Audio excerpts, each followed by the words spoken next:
What's going on, guys? Welcome back to another week 14 of the Playbook with Joey and Zach on WZBC AM Sports Radio. We hope the first week of the week has gone well and look forward to providing with another hour of the world of sports. We want to apologize for last week's episode not being uploaded to Spotify. We had a couple technical difficulties going on. Didn't save to my computer, so that was kind of an unfortunate incident because we did have a solid week with a 2-hour special over March Madness last Wednesday rather. So anyways, tonight we'll begin by discussing the Hockey East tournament finals from last week and break down the Frozen Four tournament matchups. After that, we'll talk about some college baseball, get into some Northeastern versus BC from yesterday. It was a good matchup, 1-0 win for BC from yesterday afternoon. Then we'll provide some updates from the MLB and NFL off seasons, including Trevor Story signing with the Red Sox and Tyreek Hill being traded to the Dolphins. There's much more to cover there in both the NFL and MLB, so we're excited about that. We'll then move into some quick coverage of the Bruins trade deadline moves and highlight the Celtics' everlasting hot streak. Of course, we'll break down how March Madness has gone so far, including some big upsets, some busts, and who we think we could win it all. So make sure you listen to the end to hear our picks. So let's hop right into it. Hockey East semifinals last weekend. I know you were at that game, so why don't you give us your takes on the UConn and Northeastern game? Yeah, tough game for Northeastern. UConn ended up winning it 4-1. I've never seen Northeastern so out of position on a play in my life.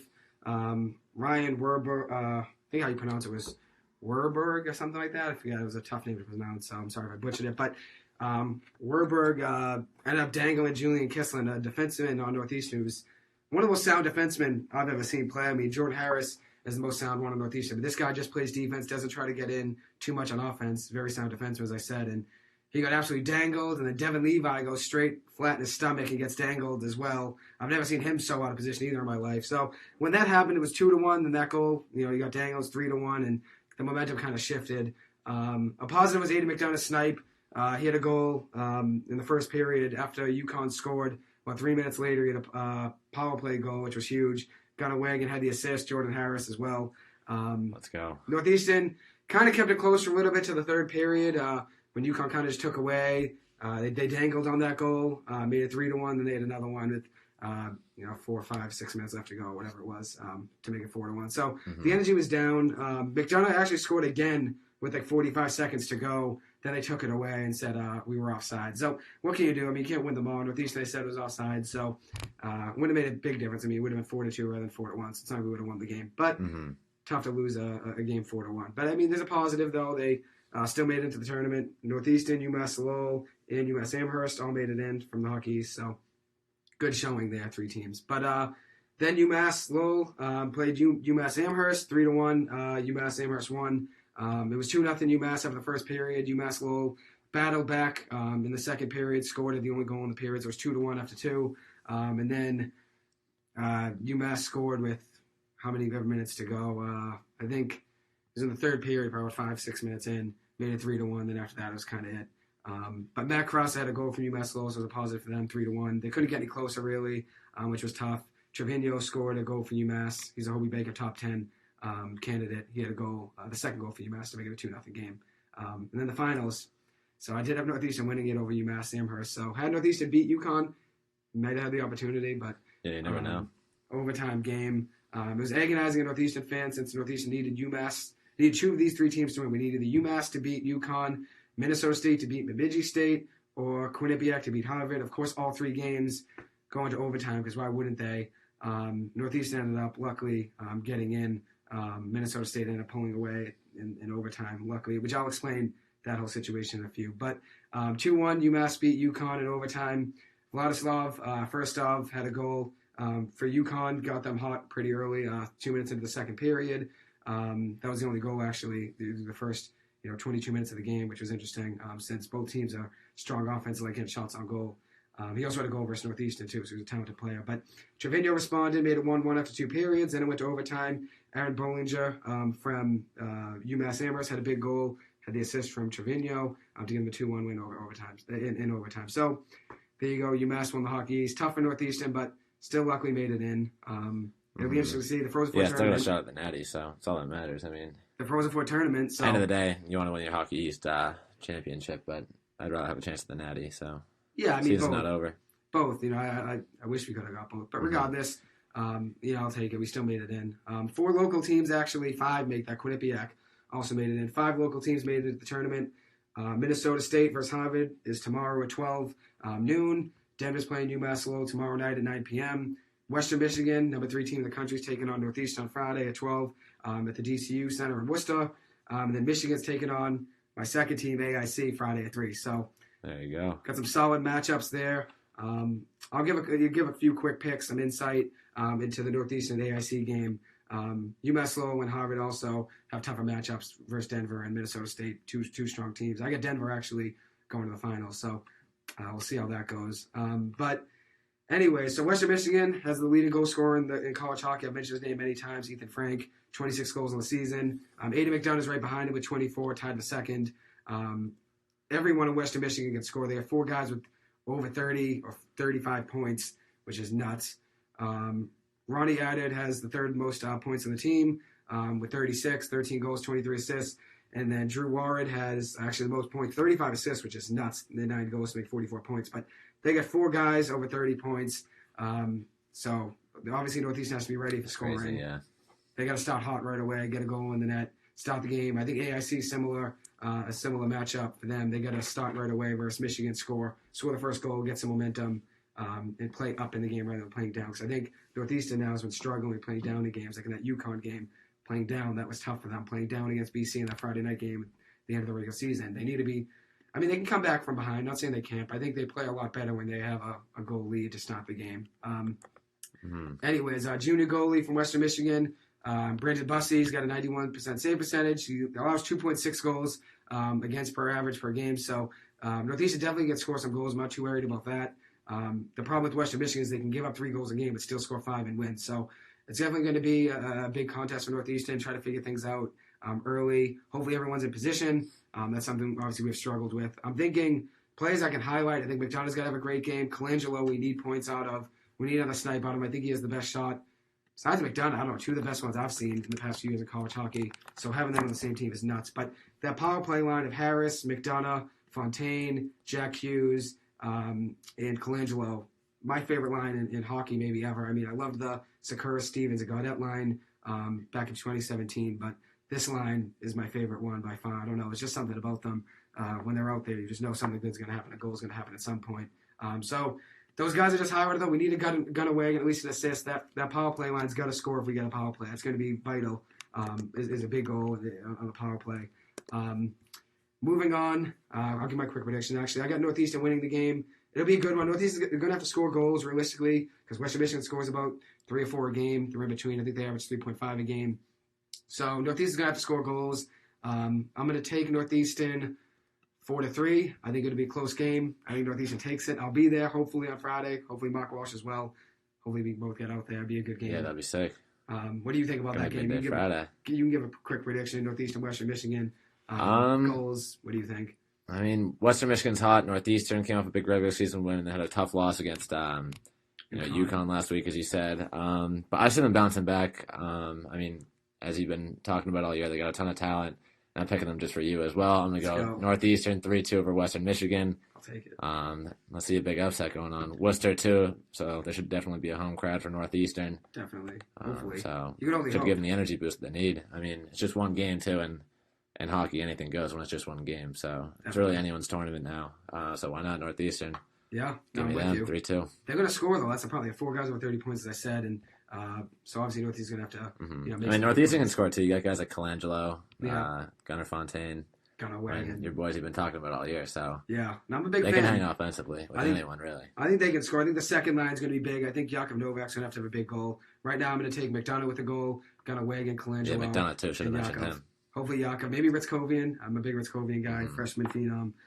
Good to have him. Had a nice goal against BC. Yeah, no, he's nice. He's a good player. Very good in face-offs as well. So, really quick, break down the AIC Michigan game, then we'll hopefully get into some college baseball really quick, and then move into either MLB or NFL, either one. But anyways, Michigan versus AIC this Friday at 3. So, once the Northeastern game ends, I'm going to be watching that game. Should be a good one. AIC outscored their opponents in the Atlantic Hockey Tournament 23-8. Chris Theodore won the AIC. For AIC, won the Player of the Year for the Atlantic Hockey Division. It was a great honor for him. But one guy I want to mention who's the hottest player on the AIC team is forward Blake Bennett. He won the tournament MVP for the Atlantic Hockey Tournament. He had 7 goals and 3 assists in 4 games. 11 points at 4 games, which is unreal. He had 2 back-to-back games with hat tricks, which is nuts. Had a back-to-back games with hat tricks, which is just unheard of how good he was. He's an absolute stud. I wish I could I wish we had like a live TV and I could play them live on air for people that are listening to see how nasty his goals were, because he was dangling guys left and right. It was nuts how good he was in the tournament. So looking forward to seeing how he plays. Obviously, Jake Stowe, another guy I've named. Very big fan of him. He's had a great season. Stowe's got 12 goals and 16 assists, so 28 points. Blake Bennett, as I said, hottest player on the team with 32 points. Chris Didero's had a great season as well, 13 goals, 16 assists. AIC has a lot of guys that can score.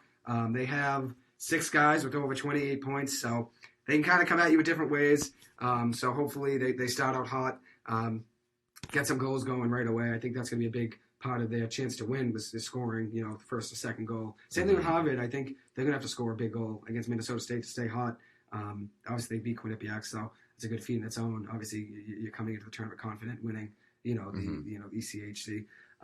Anyway, so AIC won 7-0, big rout versus Air Force in the finals of the AH tournament. Absolute wagon of a team, 4 straight regular season titles, and then 3 straight trips to the tourney. Obviously, 2020 was canceled, so could have 4 straight. That's impressive, yeah. Could have 4 straight. And then grad student transfer, Alec Calvaruso from RPI transferred in, took over starting goalie duties for the most part in 2022.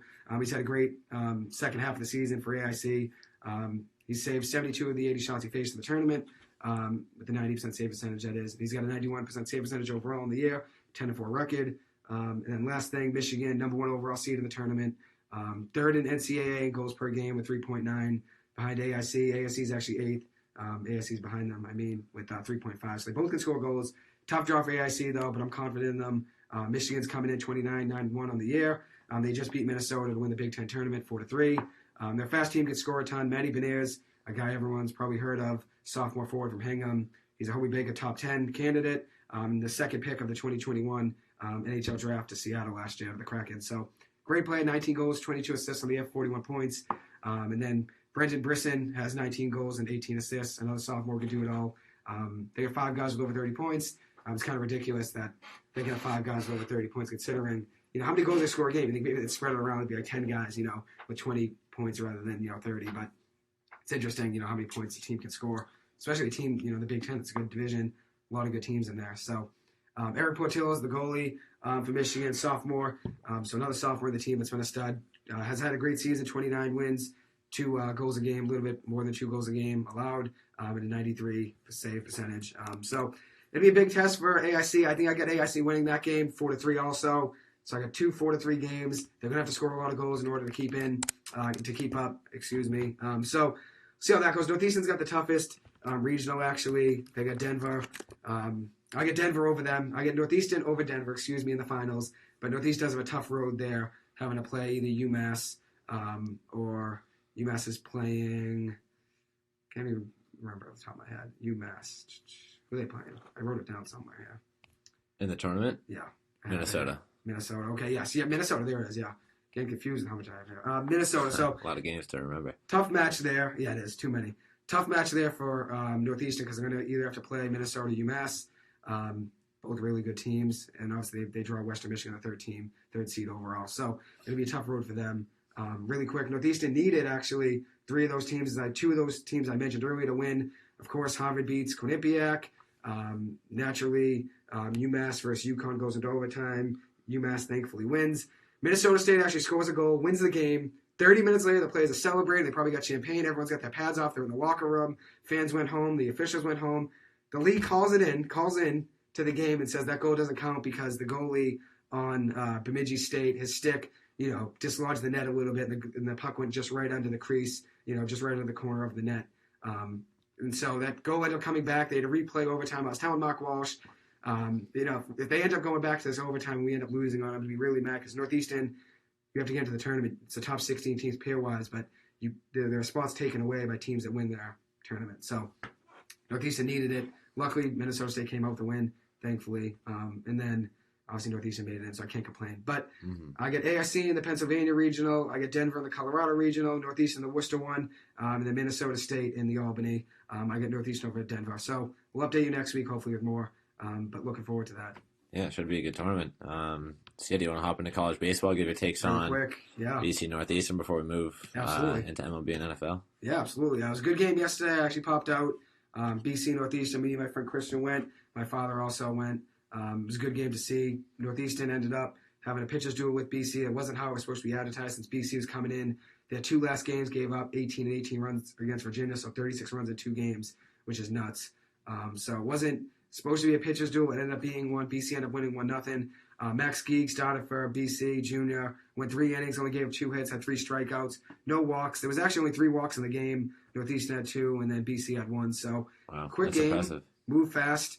Northeastern, Eric Yost started on the mound from Fordham Prep. I mentioned him last week. Went 4 innings, gave up 5 hits, had 1 run given up in the first inning, 7 strikeouts. Had a strong game. Just Northeastern couldn't get anything going offensively. Northeastern actually only ended up with 5 hits. Luke Beckstein and Jeff Costello had 3 of the 5. So your 1 and 2 hitters had 3 of your 5 hits, so 60% of them. And the rest of the lineup, struggle for the most part. But it's expected, especially after how hot they've been. You're not going to always stay that hot. They played Brown, Holy Cross twice last week, and Merrimack. They swept all 4 of those games. Were 4-0, and they beat all 4 of those teams 28-4 was the combined score. So obviously the bats aren't going to come in too hot, necessarily. They're not going to be scoring 28 runs in, one or 2 games. But I was hoping maybe a little more offense yesterday. But Sirota was 5 of 12 in that Brown game last week with 3 RBIs. In that 3-game series against Holy Cross twice, and then Brown, he was 5 of 12 with 3 RBIs. So he was hot coming in. I had high expectations for the whole offense. I thought guys like Jeff Costello, Di Loretto, Bosland, Max Vieira. I thought Max Vieira would start getting hot. Hopefully, soon he does. But Northeastern ended up losing 1-0. BC Baseball had a strong game. Travis Honeyman had 2 hits. It was 2 for 4. Cameron Leary, Luke Gold also added in some hits. So the top of the lineup actually had everyone had a hit actually in the top 5 for BC's lineup. So Wow. Vetrano, Parker Landwehr also added in a hit each. So There we go. Hitting's been good this year for BC. It's just pitching. Yeah, pitching's been a major issue. Yeah, they actually played today against Sacred Heart, which honestly was a good matchup coming in, since BC coming in, a game against Northeast beating them. You think they blow out at Sacred Hearts. That Sacred Hearts actually struggled this year, but they end up winning. BC luckily 5-2, big win. It was a close game for the most part, but BC obviously got some confidence yesterday, beating Northeastern. So BC won 5-2, big win. It was a close one after I think 5 or 6. It was 2-2 actually. Or 3-2 rather, BC at the end of 6. So close game. BC got a couple insurance runs at the end from sack bunt, so playing a little small ball, which works. So a big win there. Northeastern got the College of Charleston this weekend. Big matchup there for them coming in. Charleston beat Texas once, so a really good team coming in. Obviously, Texas, one of the best teams in the country. Always recruit very well too. They ended up beating them. So it'd be a good contest for Northeastern. They beat Texas 8-4, so Northeastern have to pitch well. And then they also swept beat East Carolina 2 out of 3. So Northeastern's got a lot ahead of them. Hopefully the bats get going this weekend, and then hopefully they don't look back and just get hot. So if they need to do this, the starting pitching for Northeastern has been strong suits. Just hitting at home has been a struggle. They only scored 1 against Bryant, 7 against Merrimack last week, which was great, but then only none against BC. So and then 1 against UMass Amherst, a couple weeks ago. So got to score runs at home. That's been their problem. But we'll come back to you next week. Hopefully, Sirota, Di Loretto, Beckstein, Costello get some hits going, and hopefully BC Baseball stays hot this weekend. They got Louisville coming in. Louisville's a top 25 team. That's going to be a tough game, but you Friday, never know. Sunday, yeah. I'm psyched. Sometimes this team gets hot out of nowhere. We saw that last year, that win against Auburn, a couple other teams. Absolutely. BC Baseball, big wins against. So, yeah, absolutely. So looking forward to have to post the updates next week on BC Baseball Northeastern as well. How about we move into NFL free agency? Tons been going on this week, especially the last couple of days. Notably, I believe it was yesterday, Matt Ryan was traded to the Colts for a 3rd-round pick. Personally, I was a pretty big fan of that move. Matt Ryan and the Falcons, obviously it's not going to work out. They're out of the stage of competing, and they just need to start a rebuild. And Matt Ryan still has gas left in the tank. He played with an O-line that's been atrocious the last few seasons, besides Chris Lindstrom, BC guy. And putting in the Colts can definitely move himself and the Colts into more of a winning position. I still don't think the Colts are Super Bowl contenders, but I think they're a sneaky favorite to win that division now. You got a guy like Jonathan Taylor, a good O-line, guys like Quentin Nelson up there, and a solid defense as well. So I really think he's going to be a great presence in that locker room and definitely an upgrade from Carson Wentz. So what are your thoughts on that trade?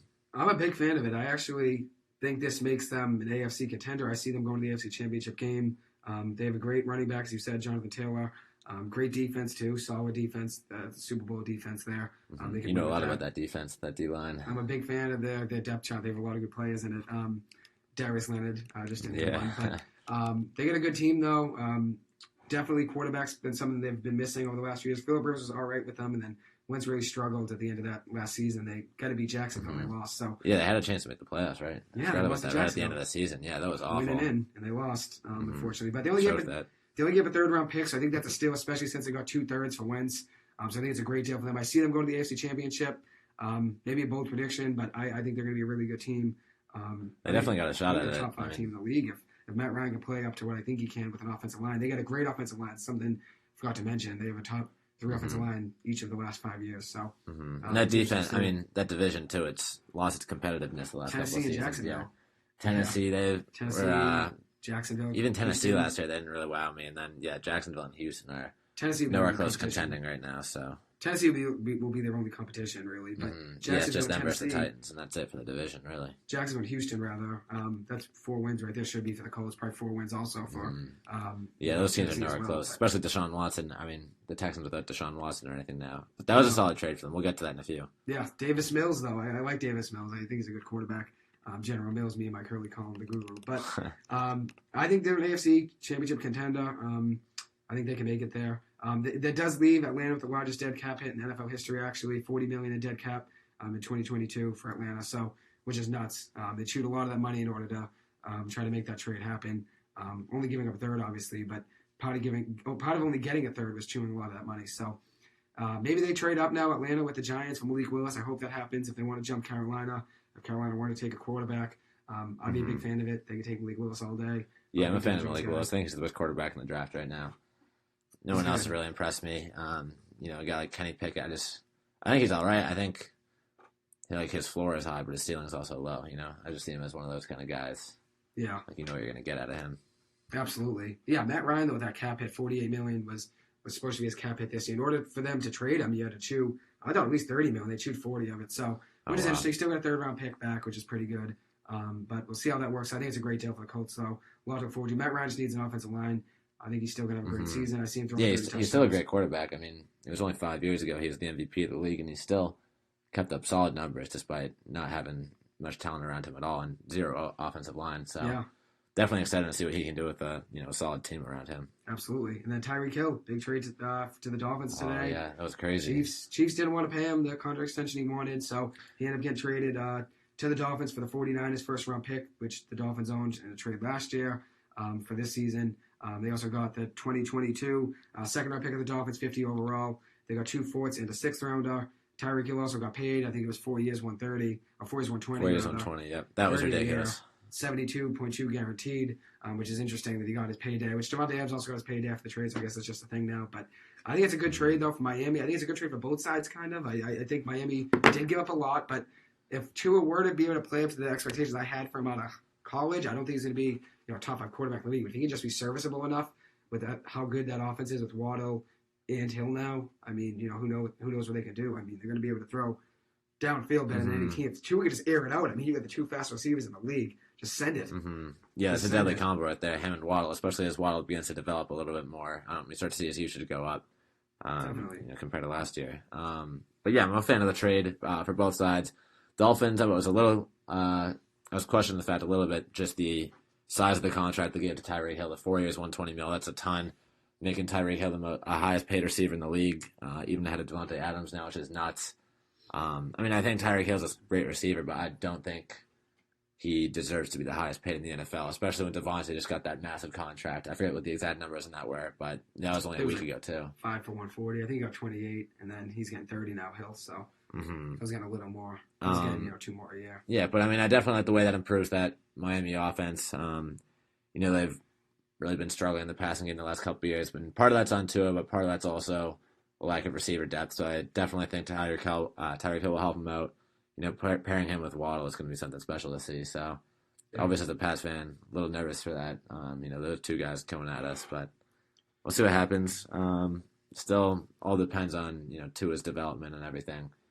Just his ability to get the ball down the field, get it in the hands of his receivers. So, we'll have to see.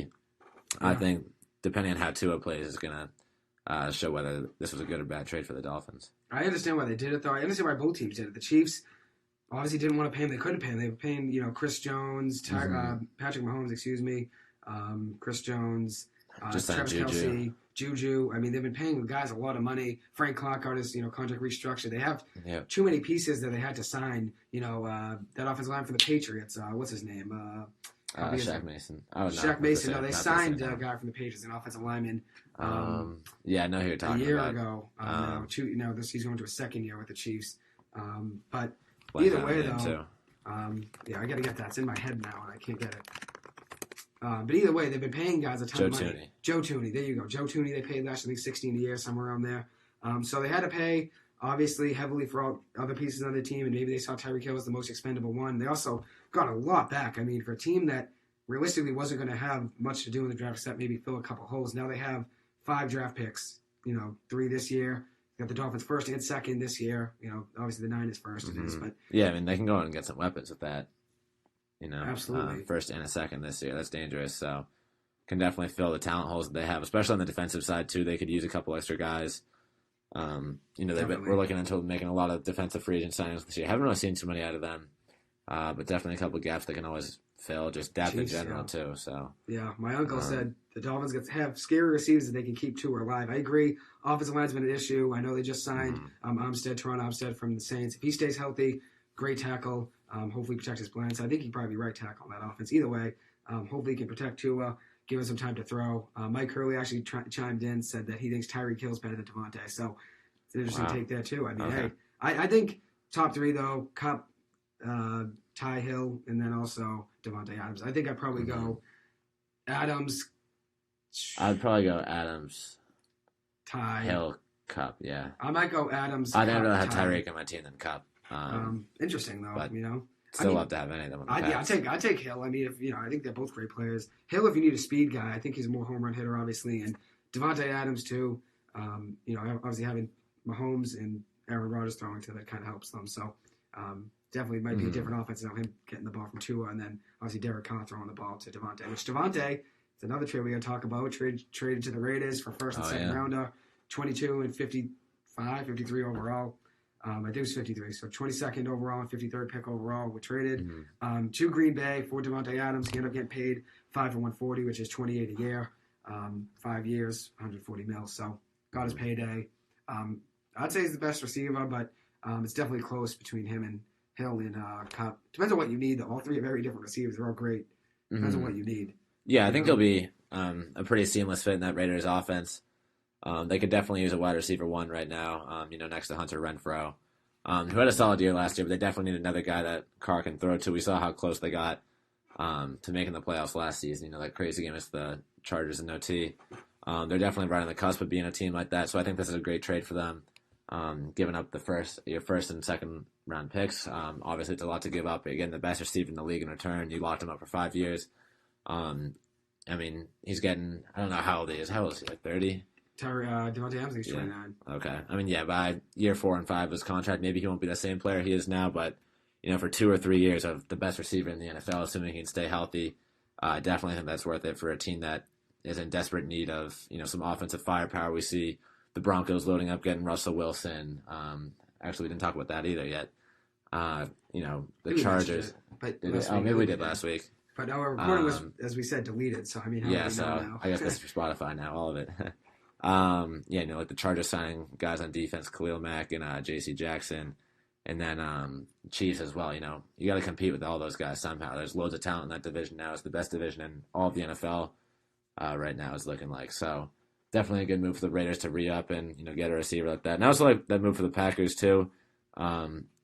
If they really didn't want to pay Devontae for whatever reason, I think they should have kept him and paid him whatever he wanted. But considering the fact that they didn't want to pay him, getting a first and second round pick is solid for him in return. Obviously, if I was them, I would have wanted to keep him. And I hope they have some kind of backup plan for Aaron Rodgers because he's not going to like having Allen Lazard as his wide receiver 1 very much. Maybe they get Odell, though. I think the Chiefs or Packers both losing their wide receiver 1s. I think Odell, I know he's going to be out probably about November, but I think he could fill in for either one of those teams and be. I think he'd be a good fit on either. I could see him sign up the Packers, actually. I wasn't really thinking about him, but if you can stay healthy when he comes back in November. I mean, we'll have to see how he is too, coming off the ACL. Will he be the same player? Yeah, could be tough. So that'd be interesting. I don't know who won that. I think the Tyreek Hill trade, I would say the Chiefs won it just because they didn't want to pay him. They got 5 picks in return. Mm-hmm. I do like it for the Dolphins. Yeah. I like the Dolphins. I add a little more firepower. It's going to be very hard to cover Waddle and Hill on the outside. Hill, at one point, I mean, he's been the best receiver some weeks every year. Or, I'm thinking, he's the best receiver in the NFL. Then Adams goes off, then Kupp goes off. So it's very hard to tell who the best receiver is. But if you're picking up a guy like Tyreek Hill, and you're obviously setting 5 draft picks, but if you end up winning more games, I mean, it's worth it at the end of the day. But the Raiders, I think they win that deal, getting Derek Carr, another guy to throw to, especially with that division. Everyone's been making moves. The Raiders kind of had to make something happen. The Chiefs now kind of downgraded a little, getting rid of Tyreek Hill. Obviously, they got 5 picks in return. Got Juju as well. So. Yeah. I mean, obviously not the same player, but getting 5 picks and Juju for Tyreek, essentially, really not a bad deal for the Chiefs. Not as psyched about Tyreek to the Dolphins as I am about Devontae to the Raiders, similar to how you feel. I mean, I think Devontae's a perfect fit in Las Vegas, so definitely. I think they definitely won that trade. I think the Raiders can win that division, truly. I think they can. I mean, it's really anyone's game right now. You got Russ and the Broncos. The Chargers were right there last year. The Chiefs are up there regardless of how hot or cold they are, and then the Raiders right now too, where they got hot towards the end of last season, and then right on the cusp of the playoffs. So yeah, I think 3 teams will make it the playoffs in that division. I think it's going to be. I think the Raiders finish first. This is just a prediction now. I know obviously once we get close to next season after the draft, we'll make more predictions. But I think the Raiders win that division. I think second will be. It'll be close between Kansas City and Denver. I'll go Kansas City just for now. I like Mahomes more than I like Russ. I'll go Denver at 3, which I think all 3 can make the playoffs. And then I'll go Chargers 4th, even though all 4 are good teams. So it'll be interesting how that pans out. But it'll be cool. Yeah, I think if I was placing my bet on that division right now, I'd go Chiefs number 1. I still think they're going to be the best team with Mahomes. Even losing their wide receiver 1, and now that they have 5 draft picks, they're definitely going to be loading up, particularly on defense, which is something they really needed last season. And we saw that towards the end of their season. Then after that, I'd probably take the Raiders, then the Chargers, then the Broncos. I think it's going to be super tight, though, between those bottom 3 teams. I mean, I don't even really know if you can call them bottom, because I bet every team will be at least over 500. Probably 9-8, 10-7 for the last place team in that division. I really wouldn't be surprised. They'll all win at least 8 games. Probably 8, 9, 9. Yeah, most of their non-division games should be, a pretty good record for all those teams. Cool. Yeah, definitely going to be excited to see how that plays out. And then the last trade we want to talk about. That's a lot of trades to the AFC. I mean, we just talked about Matt Ryan go from the NFC to the AFC. Kind of makes sense, I guess, for the Falcons, as he said. Just getting rid of the cap space and also now going to find a new quarterback. Devontae Adams, Packers to the Raiders. Exactly. So there's a lot of movement to the AFC. Loading up. Yeah, Khalil Mack, Chicago to the Chargers. Yep, absolutely. So AFC is getting loaded right now. Hey, the Giants can make something happen. You never know. They have a good draft. Yeah, you guys might be the top of the NFC now. You never know. In terms of talent, there's not too much left. We just got to wake up. Get DJ some someone's help. got to make a play out there. Get DJ some help in the O-line. We'll win that. We'll win in the division if we get him some help. Hey, you got 2 good picks this year, so. 5th and 7th, baby. Love it. Can definitely make something happen there. Deshaun Watson, big trade. I'm definitely excited too. Deshaun Watson, big trade. 3 first-round picks from the Browns, a 3rd-round pick, and 2 fourths is what the Texans got in return. I think that's a haul. I think Deshaun Watson's a good quarterback. They also paid him 5 years, $230 million for an average of 46 a year. Now he's the 2nd highest. He has the 2nd highest average annual value for a player in the NFL right now, behind Rodgers, who just got his 3 years, $151 million, 50 plus per year from the Packers. But I think that's a haul for Deshaun. They got Deshaun Watson and a 6th rounder is what the Browns got in return. But giving up 3 first rounders, a 3rd and 2 fourths, I think that's a ton. I think he's a good quarterback. I don't think he's the savior of the franchise. I don't think he's even a top 5 quarterback. He's a good quarterback. I think his stats were overrated because the Texans were down by 30 points every game. So obviously you're going to have higher passing stats because all you're doing is throwing deep and you don't care because you're down by 20 points. I think he's a good quarterback. I'd say. I mean, they were solid his last year, though. What was that, 2019? Or no, 2020, the playoffs? When he was up 20-4-0 against the Chiefs at one point, obviously. That was 2019, yeah. 2020 was the year. 2019-2020. Yes, exactly. Yeah, that 2020 year. Playoffs, yeah. I mean, they were up 24-0, and the Chiefs they could just keep their composure and, keep their foot in the gas pedal. They were right there with the ticket to the AFC Championship. Obviously blew it. Part of that comes on Deshaun Watson. A lot of that comes on the Texans' awful defense as well. But, I mean, I still think he's a great player. I mean, obviously it's going to be tough that we haven't seen him play since Was it that year? Yeah, he hasn't played since 2020. 2020 season, so actually, Okay. yeah, he played last year, but didn't play the 2021 year. So he's been out of the NFL for a year. Mm-hmm. Because also, you're taking in all the legal, things at hand with him, the whole legal situation that he's also had a ton of charges against him in cases and. You never know what's going to happen next. Which I don't know if he was charged. He at least has. I think they dropped the charges. Against him. They said all of them. I think he still has civil suits against him. So I still want to take him in. Regardless, I think he's a good quarterback. Taking in all of that baggage and plus giving up 3 first-round picks, a third, 2 fourths, and paying him $46 a year. I mean, take him, keep him. I wouldn't want him for that, especially with the legal, situation and everything. 3 firsts is a ton to give up for him. But I think if everything pans out, I mean, in terms of all the legal issues and everything, I think. Obviously, with all that taken into account, 3 first and a third round and 2 fourth-round picks is really risky to give up, with all that baggage coming in. But assuming everything stays all right with him, I think it'll be a good trade for the Browns at the end of the day. Obviously, Baker wasn't cutting at the end of the day. He couldn't even find his best receiver like Odell, and, we saw the way he turned up when he went to the Rams. I think putting a dynamic quarterback like Deshaun Watson in that offense, I mean, we saw what he did at the Texans. A team that honestly didn't really have too much help in terms of O-line receiving beyond DeAndre Hopkins. Not a super talented team that he and DeAndre Hopkins took to, numerous division titles and playoff appearances, nearly beating the Chiefs, as I just mentioned, that one season. So I definitely think with, a much more talented defense, obviously still a little bit of a lack of offensive talent, having Nick Chubb in the backfield with him, and a solid offensive line. Not great, not stellar, but it'll definitely help him out compared to the Texans. I think he can keep his status as, a top 5, top 6 quarterback in the NFL.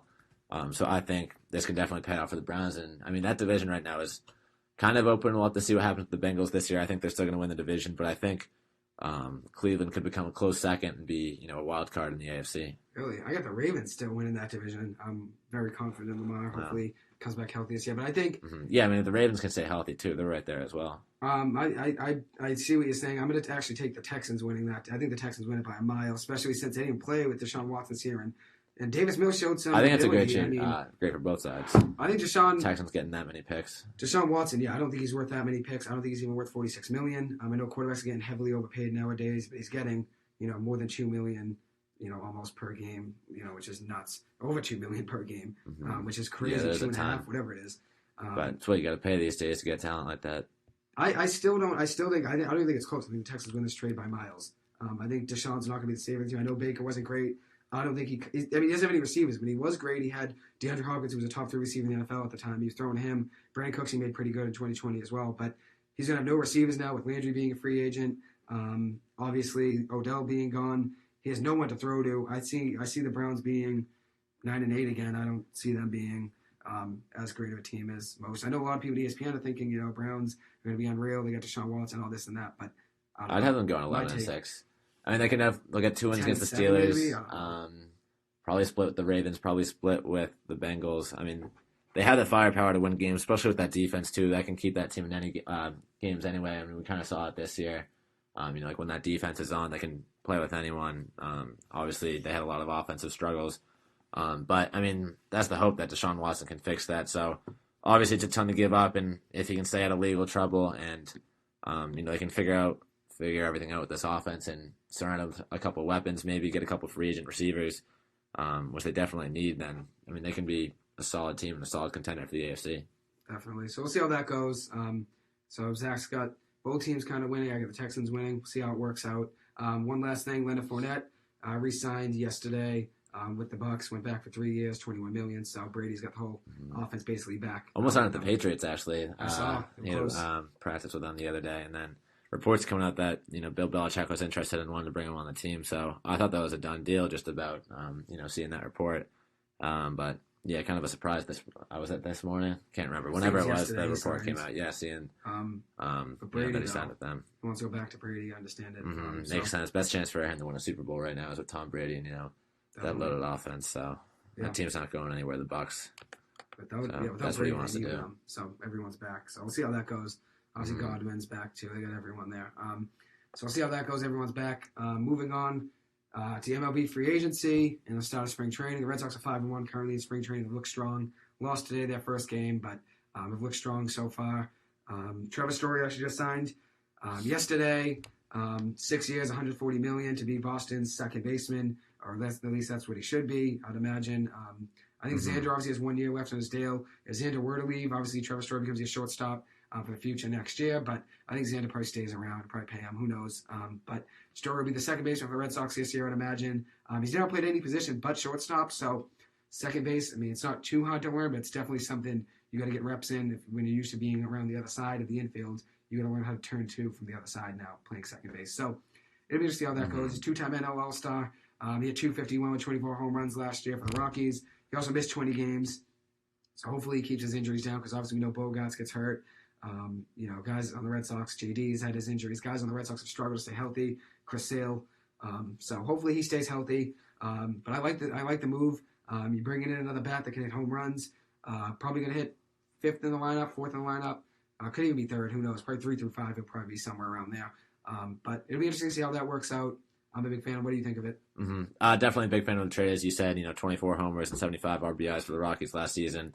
Definitely puts the ball in play and can make some big hits. Lifetime, he's a 272 hitter with 158 homers and 450 RBIs in his 5 seasons.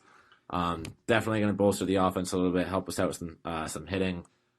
Just bringing talent to this team that a lot of people were kind of writing off last year, and then we saw kind of a miraculous run to the American League Championship Series. Yeah, I'm blanking on my words here, but yes, they were there. Yeah, definitely going to help out. I'm a little concerned, kind of like you, about his switch to second base from shortstop. But then again, if you're going to switch to any position from shortstop, I mean, second base shouldn't be too hard for him to learn. Obviously, we know he's super talented, so I don't think it'll be too much of an issue for him switching over positions.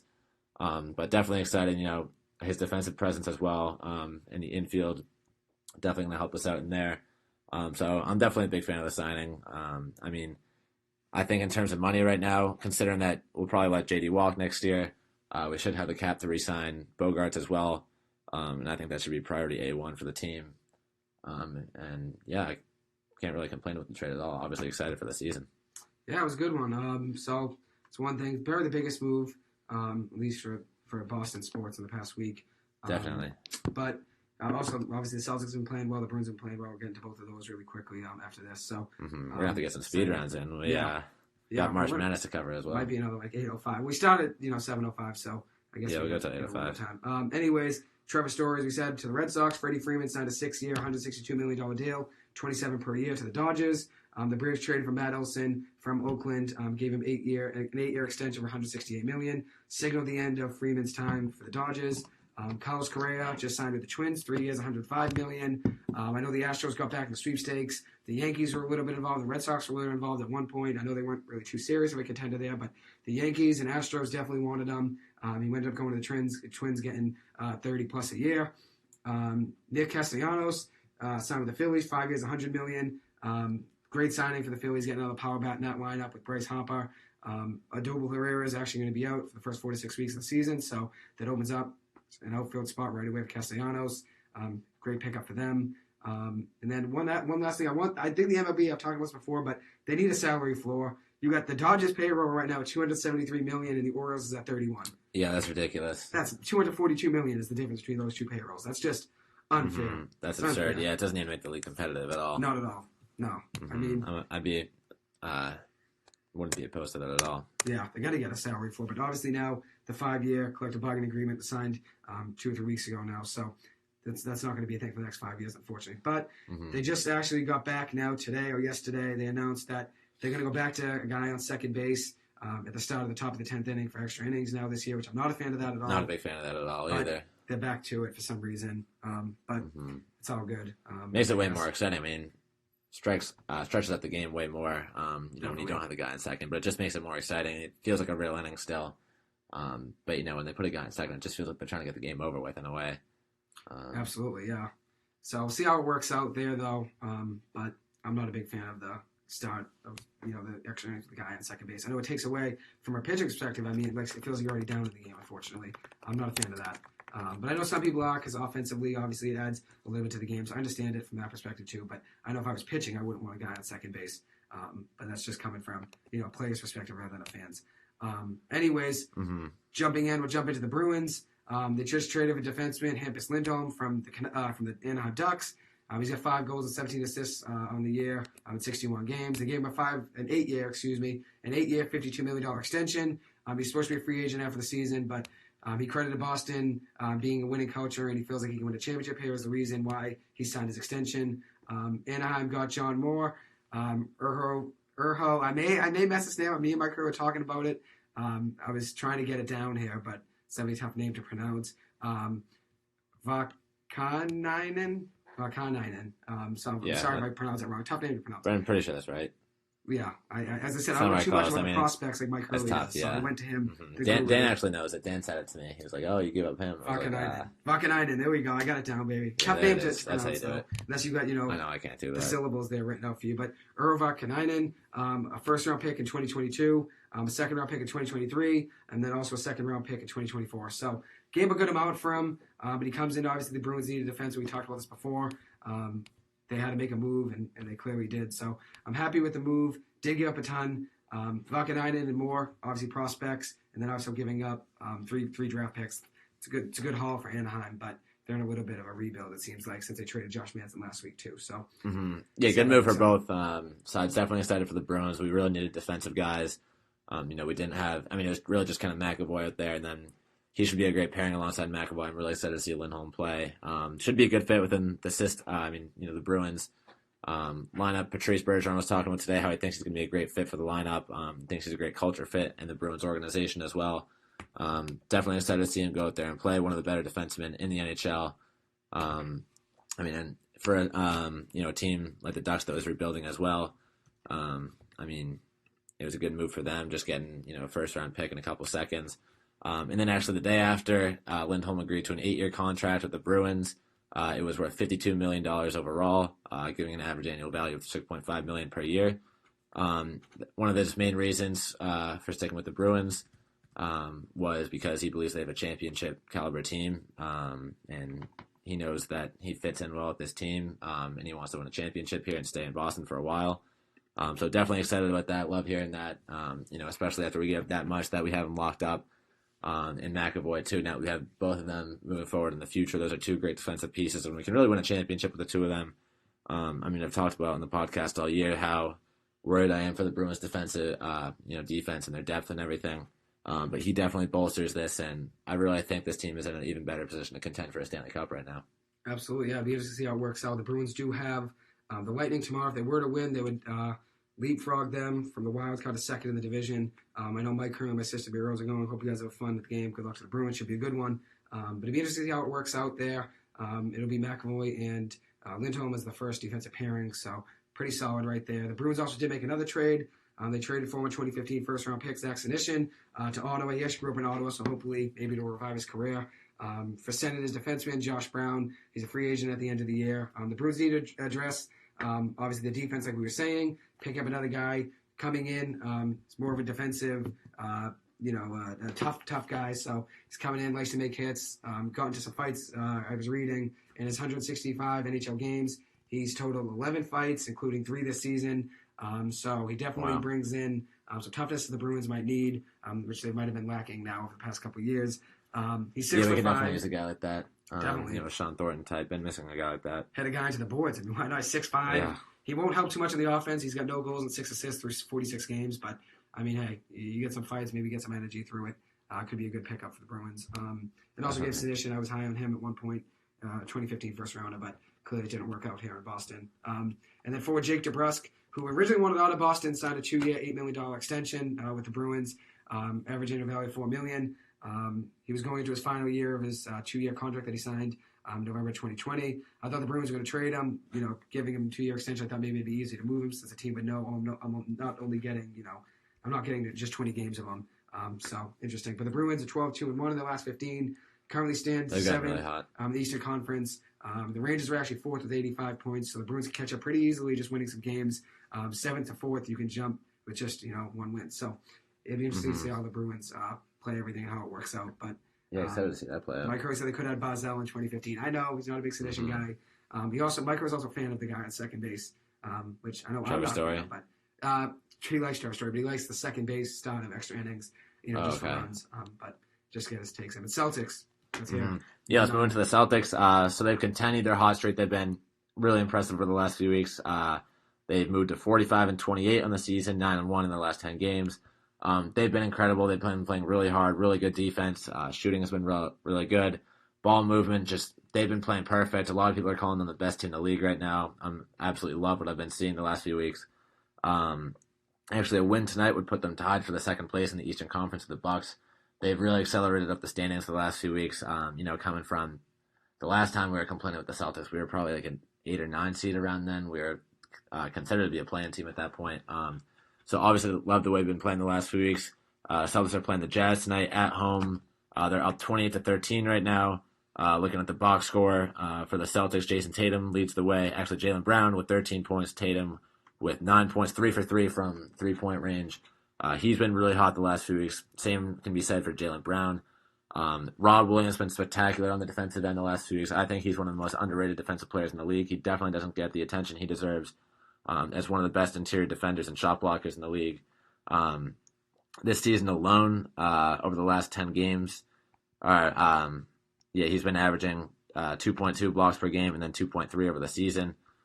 So he's been incredible and really holds down that defense for the team. And then, Marcus Smart and Derek White in the backcourt, that's been unbelievable as well, having those guys to play defense. So really love what I'm seeing out of the Celtics right now, and I'm excited for the next few weeks as we look towards the playoffs. Going back to my prediction, though, at the start of this year, I said we can be a 2 or a 3 seed team, and here we are. I mean, we're pushing towards the 1. If we win tonight, we'll be 2 games behind the number 1 seed Heat, and we got a game against them coming up as well, March 30th. That's actually a week from tonight, so anything is possible. For all we know now, we could end as a 1 seed, 5 seed. If we keep this hot streak up, we should be a 1, 2, or 3. But anything's possible with only, 10 games or so left to go in the season. It's super close to the top of the East. There's only 6 games that separate the 1 and the 6, and 2.5 games that separate the 1 and the 4 right now. So it's going to be really crazy to watch and see how this plays out the next few weeks. Yeah, it'll be interesting. They're on a huge hot streak right now. They've won 20 of their last 23 games. They're 18-3 since the start of February and 9-1 in March. So clearly stayed hot, which is good for the Celtics, though. This is what they needed. Robert Williams, like you said, has been on a huge tear. Tatum and Brown, I think have the most, 30 points per games by a duo in the NBA this season. They had 30 and 30 the other night. So having both of them be able to score, I'd still like for them to pass it on winning games. I'm not going to complain about it, but come playoff time, I know that's been an issue. Is passing the ball. And they've been spreading around the ball pretty well the last few weeks. I still want more. Both of them have had a couple tough nights here and there, but the scoring has been incredible. Looking at the one loss even from a couple weeks ago, KG's retirement day, we already broke that down, but we lost to the Mavericks 95-92. Neither Tatum or Jalen really played that well. Tatum shot 7 for 23, but we had other guys step up, like Marcus had 15, Horford had 17. We obviously I was disappointed that we lost, but we hung with one of the better teams in the league in the Dallas Mavericks. So despite Tatum and Brown not having a great day, either of them, we still have other guys that can step up. So I really think we have a really deep team right now. So that's going to be huge for us come playoff time. Yeah, even though we're riding a hot streak, I still would probably bet with. I'm not saying I'm a Celtics fan, so I'm obviously rooting for them, but I still don't see anyone stopping Embiid in the playoffs. I'm still worried about them. I'd still take them in 6 or 7. Embiid right now is either the MVP, it's either him or LeBron. Embiid's averaging, I think, 29 and change. Could be Jokic too, Giannis. 29.8 a game. Both of them are up there. 11 rebounds, and then LeBron's averaging 30 points, 8 rebounds, 6 assists. I think it's between LeBron and Embiid.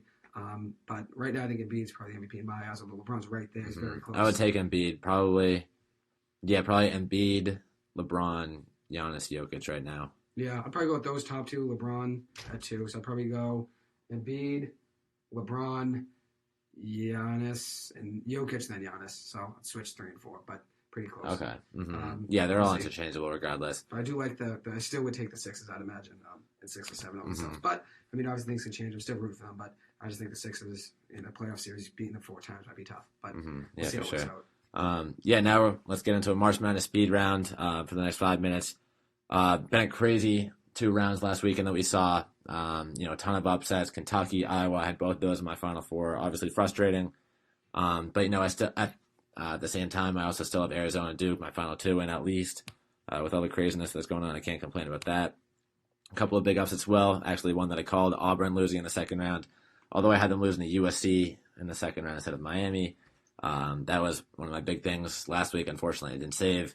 But I always thought Auburn was extremely overrated and wasn't good come crunch time. Obviously they have a lot of really good athletes, but in terms of shooting and composure and just everything, they always seemed kind of off to me. Ever since watching them lose to Texas A&M in the SEC tournament, so that was a shocking loss. Wisconsin lost as well. Actually, they were one of my picks for the Elite Eight. Kentucky, Tennessee, just there was losses like crazy. So, what did you see out there, Joey? Yeah, it was tough. I had Kentucky winning it all. Actually, I'm a Wildcats fan, so I'm sure people knew that hearing me last week. But yeah, my bracket was toast day one, unfortunately. Although in my ESPN, I had 3 different brackets, and I was actually in the top still. I'm still in the top 5 for all 3 of them. Top 3, top 5, whatever I'm in. Still in the top 3, just the worst, maximum amount of points possible because Kentucky was out. Yeah, it gets impossible if you lose your winner round 1. It's tough. You're going to need a Cinderella to win it all. If a Cinderella wins it all, you still got a shot if, your remaining picks play out right. Yeah. Obviously, it's tough Kentucky losing. My only shot right now is Duke and Arizona in the final 2, with Arizona winning it all. Which, the way Arizona looked right now, obviously TCU gave them a really good game. But, TCU is a really great team, and they played really well. But Arizona kept composure at the end. We saw Benedict Mathurin absolutely go off that game. Christian Coloco as well absolutely sealed the deal. Had a couple big blocks and rebounds towards the end. Who was that guy at TCU? Big Eddie. He was a beast. Shout out to him. Love them. That was a really great game to watch. Obviously, it got me nervous with, already 2 of my Final Four picks out, seeing my national championship winner get a scare like that and almost losing. But great win for Arizona to pull out that tough one. They have a big matchup tomorrow, actually, against Houston, who is another team that I'm a little bit nervous for Arizona to play. I think they're one of the most underrated teams in this bracket. After watching them play their first 2 games against UAB and Illinois, they had a big win against Illinois. It was actually a really close back and forth game through the first half and far into the second half, probably till about the 6-minute mark. They just absolutely started going off. They had suffocating defense. They were shooting well. They were getting their way inside, and they just looked dominant out there. So I'm definitely nervous and excited really for the game. Arizona-Houston, I think that's actually going to be the best game that we see out of this upcoming round. UNC-UCLA should be a good one as well. Obviously all of them are going to be good games in the Sweet 16 now that we've made it this far, and every team that's still in here is a real deal. But I think Houston right now is the most underrated team that I see out here. And then, Gonzaga, too, had a scare last week against Memphis, looking at that game. They really pulled it together at the end. Drew Timme had a big game, had an awesome press conference after as well. Kentucky losing, I said, was tough. TCU actually is my other team. I had them going to the Elite Eight in one of mine, Final Four in another, Sweet 16 a couple of them. I had them kind of finishing everywhere. But one thing I want to talk about that game is TCU could hit free throws. That game would have been a 10-point game. They would have won the game. It wouldn't even been a close game if they could shoot free throws. It was 73%, 22 of 30, but in crunch time they went 73 is not bad. They went 2 of 7, bad. 2 of 6 or 2 of 7 in their last 7. In overtime, they even missed 1 too. But Big Eddie was getting to the line. I love Big Eddie, but I think the officiating, that was an issue. They call nothing, and then they wait till the last minute. Officiating has been an issue in every single game so far. It's been frustrating. TCU realistically should have won that game. At the end, Mikey Miles dribbling towards half court, 10 seconds left, tie game, gets absolutely popped by the Arizona guy. Should have been a foul. They were talking on ESPN the next day. It should have been a foul. Everyone on social media was saying it should have been a foul. I don't know how it wasn't. TCU would have going to the line with about 5 seconds left. Mikey Miles on the line, he had 20 points. Great player, sophomore. Would have been nice to see them, get a chance to actually win. But the reason why I'm a fan of them is because they're like the Clippers. They're just dogs. They play hard. They don't give up. They get every loose ball. They get every single offensive board, every rebound they get. Everyone's hustling. Big Eddie, big game, 20 points, 14 rebounds for Eddie Lampkin. He's only sophomore as well. Same thing with Mike Miles. They'll be back next year. I'm taking them probably to win the Big 12 tournament next year. I'm going to go with them. Mike Hurley called it again. He picked another gem of a team. Maybe they didn't go as far as Oral Roberts did last time, but he was dead on. Still, they gave arguably the first, second best team in the whole bracket. Well, they could have won it. They should have won it. Give them that foul. In overtime, yeah. Brutal officiating. The NCAA should be mad at themselves with how bad that was. I know you don't want another 1 seed losing early, but something ridiculous about that, though. With all the media attention on the bad officiating this postseason, I forget who it was. If it was a chairperson of NCAA officiating or something, he said he was concerned with the players being too physical or something like that. What kind of statement is that? What does that even mean? What do you want to play? Don't play defense because you can't foul. Don't foul. Yeah, it makes it a great game, but it's just ridiculous, the officiating. People are calling them out for inconsistent calling, and he's blaming the players or something. It's weird. I'll have to get the full quote for next week. It'll be interesting to see, though. Yeah, that was nuts to me. Really quick, so who I got left, obviously my bracket's toast, but if I'd start one right now, I'm taking Purdue St. Peter's a great game. Eddie's been the star of the tournament, Big Eddie, both of them probably the two biggest icons of the tournament thus far. I'm going to go Purdue, though. I think they can win it. I'm going to go Purdue over, it'll be close. I think Nova actually is going to make a run, too. Right now, I'd probably take Purdue over Villanova or Kansas, but I'll probably go Purdue over Villanova. That's my finals. It'll be interesting to see how it plays out. St. Peter's, great team. Underdog. Obviously, beating Kentucky was tough for me, but rooting for an underdog is never the worst thing. They played really well. Strong team, obviously. Be interesting to see how it plays out. But 2 11 seeds, a 10 seed, and a 15 seed being alive still. I mean, this is kind of just. I know there's always typically it's nice. We got a 10 and 11 matchup in the Sweet 16. There's a ton of upsets, and I mean, speaking of upsets, women's basketball, March Madness, South Dakota ended up beating Baylor, the number two overall seed. Number two seed, excuse me, lost to South Dakota 61-47. That was a surprise. I saw that on ESPN. They were highlighting that South Dakota just went off. South Dakota was 29-5 in the year, so it wasn't like a cupcake game for Baylor. It wasn't an easy matchup, but still, Baylor being a two seed and losing to a 10 early on when some people had them winning it off. I forget who I had winning it. Obviously, our recording got ruined last week from all our picks for March Madness. You had did I Louisville winning it? I think I had Louisville. Was it NC State? Maybe Louisville or NC State, something like that. I think it was NC State. I had South Carolina. They're pretty hot right now. Still alive. Doing as expected. They're dominant. Still alive, yeah. But yeah, I guess real quick before we wrap up, I'll give my updated picks now that Kentucky and Iowa are out in my Final Four. Coming from the East region, I have UCLA going all the way. I still think they're a great team. I just think out of that bracket, UNC and UCLA are the best team, so obviously it kind of stinks to see them play now instead of rather than in the Elite Eight. Purdue's obviously been great as well. Had a big win against Texas last weekend. Jaden Ivey, one of the most dynamic players in all of college basketball. That'll be exciting to watch him play these upcoming rounds. So I got UCLA coming out of that bracket, and then in the Midwest where I originally had, who was it? Iowa coming out of it. I actually got Miami coming out of that. I think they've been really hot. Having an 18-point win over Auburn and then a 2-point win over USC too. USC is a really good team. Then I called Auburn overrated, but obviously they're still a good team. I think they're overrated for being a 2 seed, but they should have been a tournament team regardless. Miami is really hot. They got scorers like Isaiah Wong, Charlie Moore, Cam McGusty. Their big man that we talked about last week, Sam Wardenberg. Yeah, my boy. He's unreal. I got Miami going to the Final Four as well, so I think they're a really hot team. And there you have it. I'm keeping Duke and Arizona in my national championship with Arizona taking it all, so there you have it. I'll go Gonzaga in the West, Purdue in the East.